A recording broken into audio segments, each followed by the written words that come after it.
Precisamos permanecer em Cristo. É nele que está a nossa força. E o segundo ponto, a pureza e a consagração. Eu até coloquei aí para a gente pensar, o pecado, ele rompe a nossa comunhão com Deus. O pecado rompe, ele quebra, ele rouba a nossa alegria da presença de Deus. E assim, como Deus é santo, é impossível nutrir uma vida de oração falando diretamente com Deus santo se a gente não cuidar da nossa vida de santidade. Então, eu queria que a gente pensasse nisso. Abra lá em Salmo 32. Olha o que o salmista está apontando aí, né, no Salmo 32. Bem-aventurado aquele cuja iniquidade é perdoada e cujo pecado é coberto. Feliz. Bem-aventurado é o homem a quem o Senhor não atribui iniquidade e em cujo espírito não há dolo, não há intenção má no seu coração. O Senhor é que sonda o nosso coração, e é ali que a gente peca, é ali que a gente erra, é ali que a gente desvirtua, é ali que a gente se perde. Portanto, esse é a quem o Senhor não atribui iniquidade e em cujo espírito não há dolo, é esse bem-aventurado. E aí o Davi, o salmista, ele diz: enquanto calei os meus pecados, envelheceram os meus ossos pelos meus constantes gemidos todo dia. Por quê? Porque a tua mão pesava sobre mim, o meu vigor se tornou em sequidão de estio. E olha o que diz no versículo 5: confessei-te o meu pecado, a minha iniquidade não mais ocultei, disse: confessarei ao Senhor as minhas transgressões, e tu perdoaste a iniquidade do meu pecado. Portanto, na oração, o primeiro passo, né, a primeira fala a Deus desse salmista que reconheceu que ele havia calado os seus pecados, ele precisava falar. Ele precisava abrir o coração para Deus, não apenas num sentido de pedir algo, de, muitas vezes é dito aí, né, determinar algo para Deus. Olha que coisa mais sem sentido, sem base bíblica. Ele não apresentava a Deus nada, senão antes confessar ao Senhor: Pai, eu pequei contra ti. É o mesmo salmista do Salmo 51, né? Pequei contra ti somente. É nessa oração de confissão que o salmista tem de novo a sua vida ligada ao Senhor. Confessei-te o meu pecado. O pecado rompe a nossa comunhão com Deus. E se tem algo que nos impede de orar e de ler a Bíblia, é o pecado. Pastor, como é que a gente faz para ficar livre desse pecado? Você tem que confessar. Não existe algo assim mais simples preparado por Deus para nos ajudar. É só falar com Deus. E nisso que a gente vai sendo sustentado, né? Porque o pecado ele vai entrando e destruindo, igual uma lama, sabe? Aquela barragem que estourou lá em Brumadinho. É igual.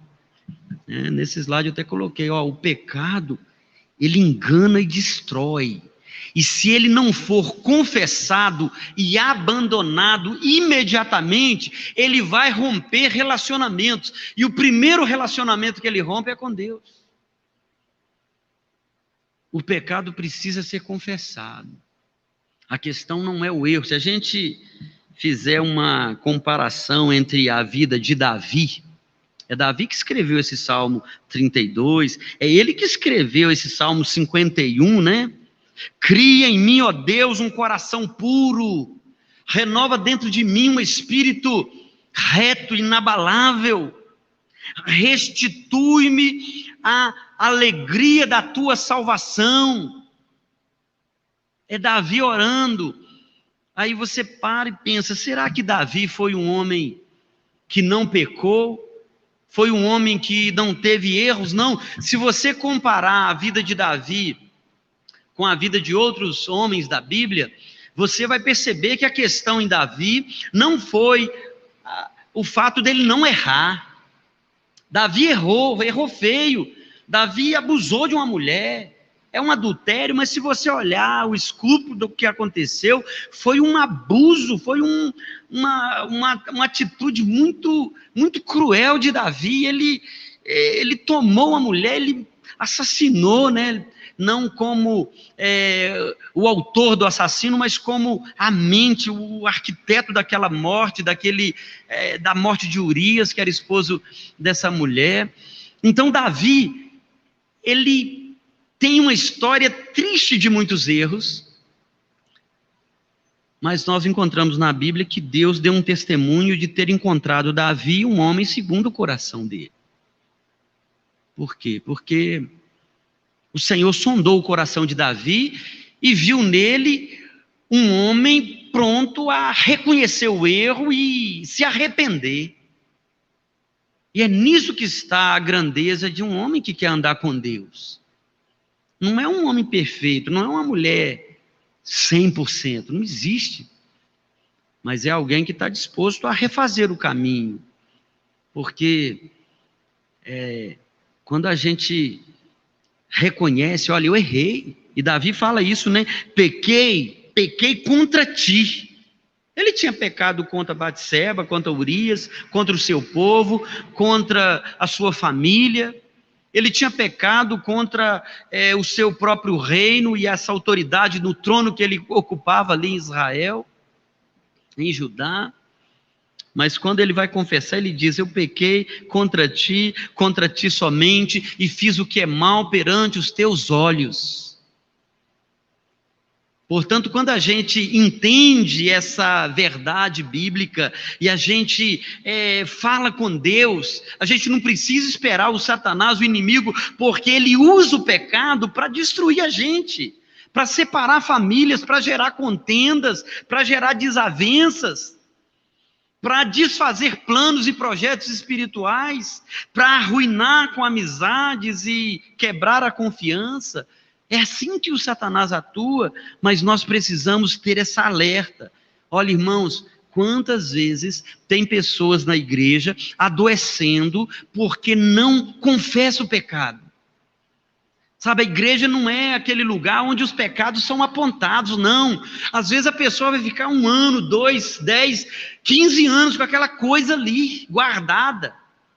Enquanto ela não confessar, ela não vai viver uma vida plena com Deus.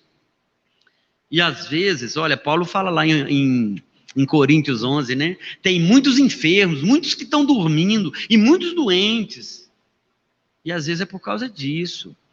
E nós não estamos falando apenas de uma espiritualização radical. Não, eu até coloquei aí, ó, tem esse alerta, ó. Autoridades médicas concordam em que as causas mais profundas de muitas doenças são nossas reações emocionais perante a vida.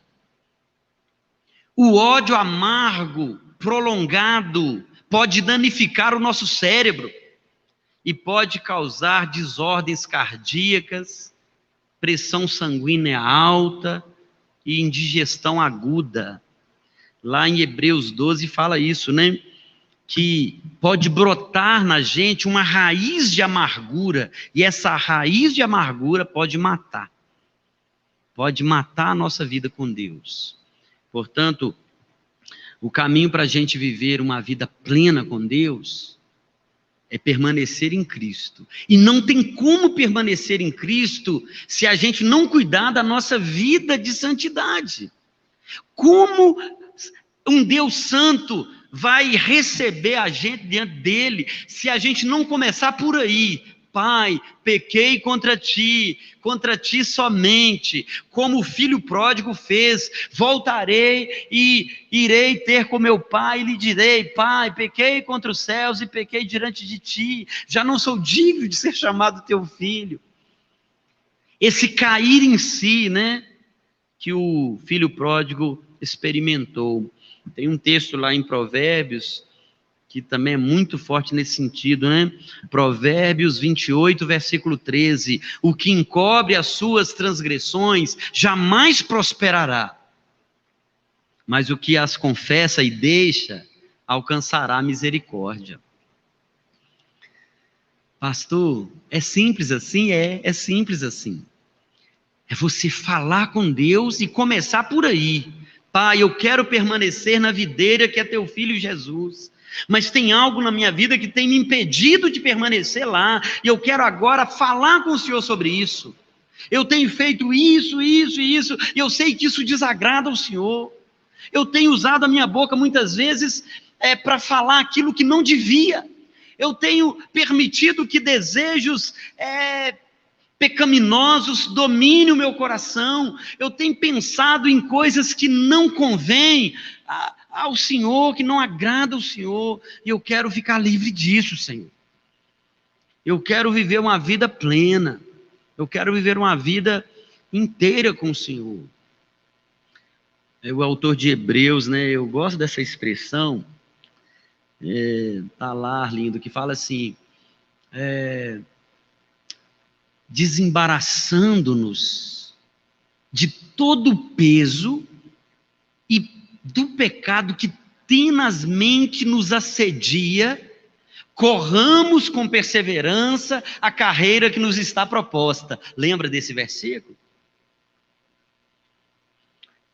É Deus que vai nos purificar por meio da palavra, né? Mas esse Deus que deixou a sua palavra também nos mostra o caminho que nós devemos trilhar.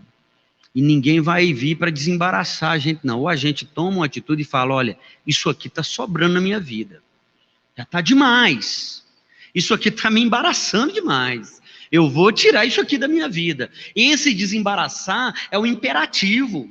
Aquilo que Cristo fez está feito e está completo na minha vida e na sua. Agora, se a gente cultivar o pecado, ele vai crescer, ele vai florescer, ele vai dominar, ele vai arruinar com a nossa vida. O pecado, eu coloquei aí no slide, né? O pecado, ele ergue paredes que nos separam de Deus.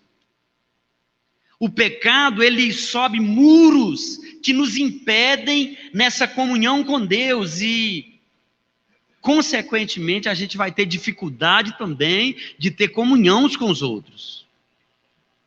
Quer ver uma coisa? Lembra quando Adão pecou, né?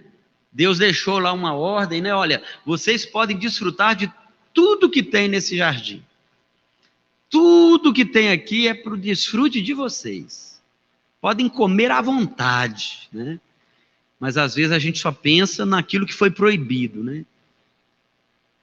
A proibição era uma.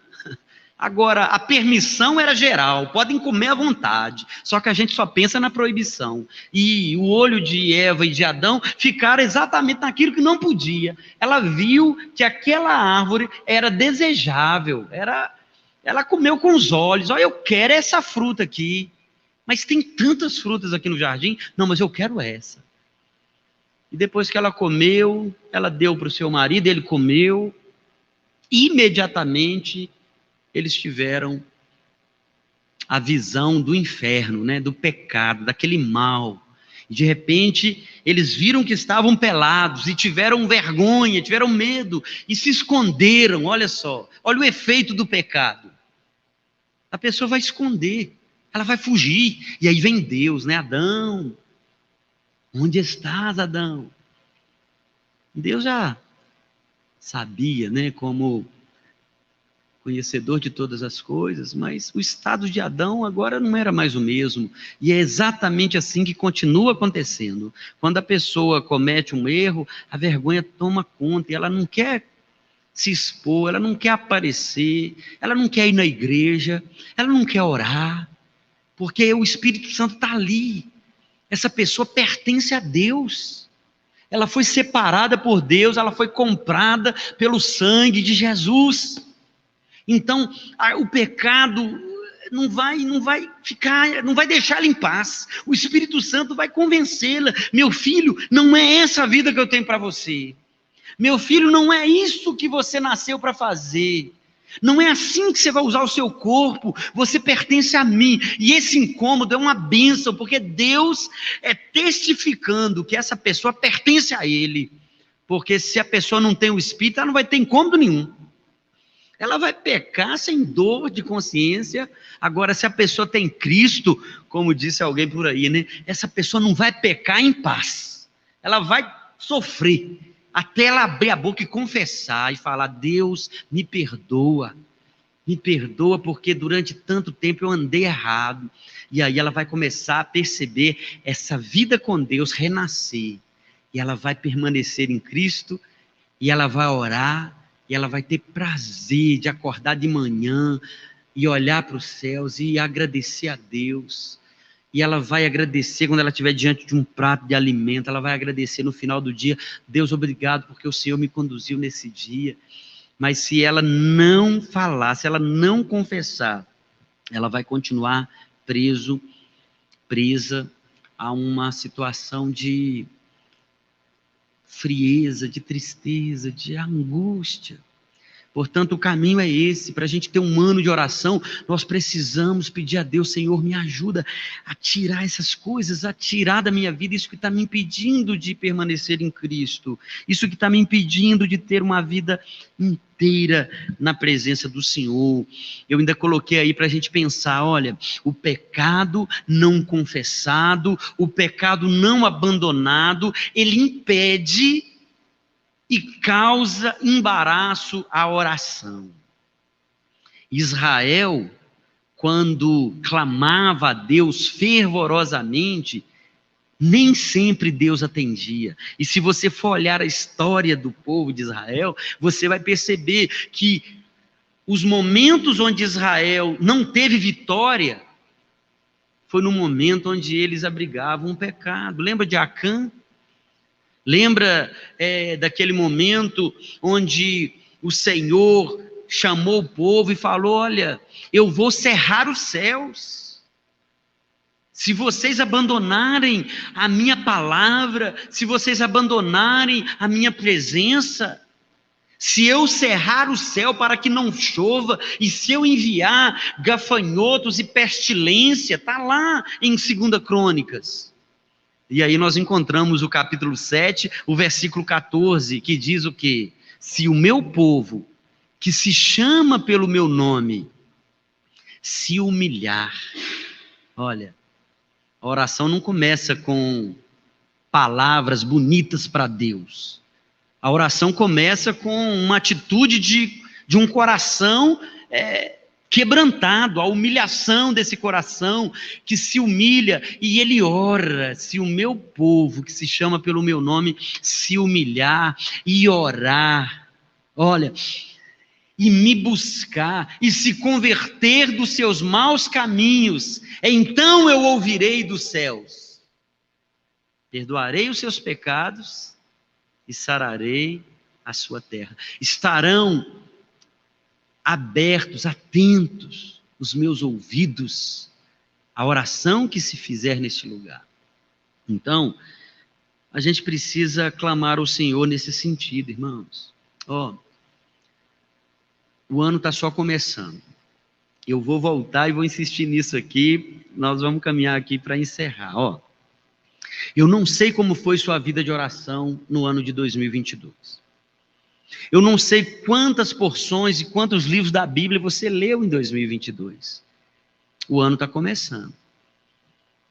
Se a gente quiser viver algo novo com Deus, a gente vai ter que fazer algo diferente também.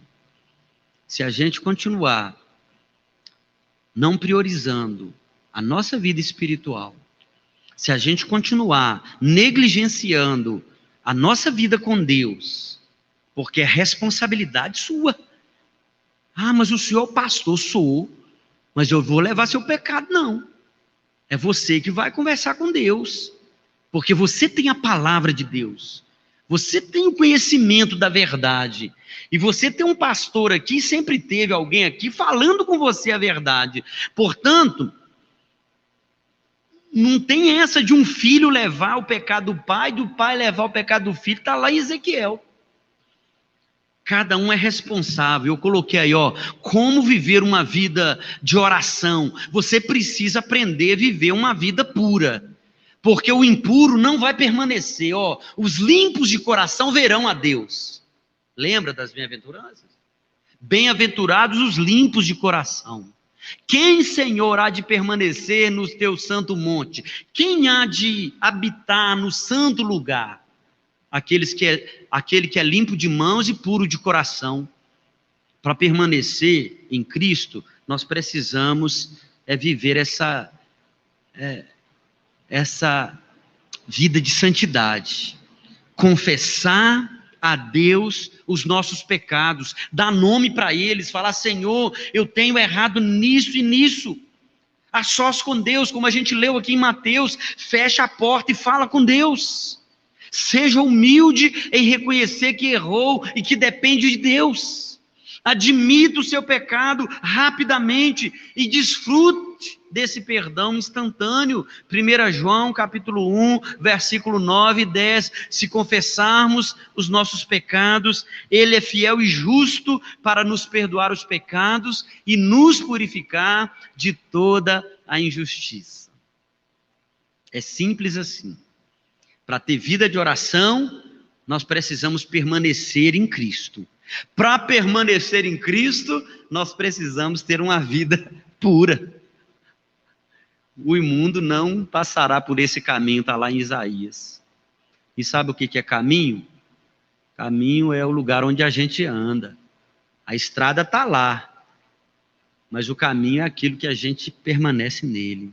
Só se faz caminho aquele lugar onde você passou. E o Senhor conhece. O Senhor conhece o caminho dos justos. O Senhor conhece os nossos caminhos. Eu coloquei aí na conclusão, como último slide, ou penúltimo slide, mais uma vez, se você está em casa, você não está vendo o slide. É castigo, é brincadeira, é porque eu não soube operar aqui ainda. Aos poucos eu vou aprendendo, vai tendo paciência. Conclusão: a permanência em Cristo e a purificação do pecado formam alicerces de muita firmeza para a nossa vida de oração. Esses fundamentos nos ajudam em nossa comunhão com Deus, nos ajudam no caminho da obediência. Oração é humildade, oração é dependência de Deus, oração é fé, é você chegar a Deus e falar com Ele tudo que está dentro de você. Mas para aproximar de Deus, a gente não pode estar com a vida desajustada. Sabe quando um filho faz um trem errado? Aí ele fica assim, né? Evitando, né? Chegar perto do pai. Quando chega, não é nada não. Está com a mãozinha escondendo. O pai, mas a mãe já sabe, fez alguma arte. Esse menino fez alguma coisa errada. Ele está ressabiado. Já ouviu essa expressão? Esse menino está ressabiado. Tem alguma coisa. Pode olhar que fez alguma coisa. Se nós, humanos, limitados que somos, percebemos quando um filho está vacilando, imagina Deus, que é conhecedor de todas as coisas. Você não vai saber, irmãos. Sabe, às vezes a gente está orando aquelas orações, aquelas rezas, sabe? Oh, magnânimo Deus, o Senhor é bom, o Senhor é o Criador, e Deus está lá esperando você confessar. Meu filho, fala logo, fala real para mim, meu filho. Não é porque Deus está querendo te espremer e te humilhar e te envergonhar, não. É porque isso vai tirar o peso do acusador que está ali, ó. Você não tem vergonha de orar, não? Você pecou? Você não tem vergonha de falar com Deus, não? Você está em pecado. E aí quando você fala com Deus, isso já gera um desfrute, né? Uma libertação real. Porque aquele que confessa, aquele que se arrepende, ele experimenta uma vida melhor, uma vida de paz, uma vida abundante, né? O ladrão vem somente para matar, roubar e destruir. Eu vim para que tenham vida, e vida em abundância. Portanto, não abra mão disso. Disso o quê, pastor? Permanecer em Cristo e procurar viver uma vida pura. Uma coisa depende de outra. João 15:5, quem permanece em mim e eu nele, esse dá muito fruto, porque sem mim nada podeis fazer. Sabe o que é nada? Nada é nada, nem orar. Procure então manter uma vida pura. Rogo-vos, pois, irmãos, pelas misericórdias de Deus, que apresenteis o vosso corpo como sacrifício vivo, santo, agradável a Deus, que é o vosso culto racional. E aí a gente vai experimentar essa vida plena, né? Que esse ano seja um ano de muita oração, sabe? Coloque isso como uma agenda diária. Coloque isso como um compromisso diário. Para que você não veja a sua vida passar e de repente a semana já foi, e é a primeira semana do ano, e você não parou para orar, você não parou para conversar com o seu Deus. Puxa vida, isso não pode. Misericórdia. Como que a gente vai ter vida com Deus se a gente não tiver vida de oração? Como a gente vai ter vida de oração se a gente não permanecer em Cristo? Como a gente vai permanecer em Cristo se a gente não tiver vida de santidade?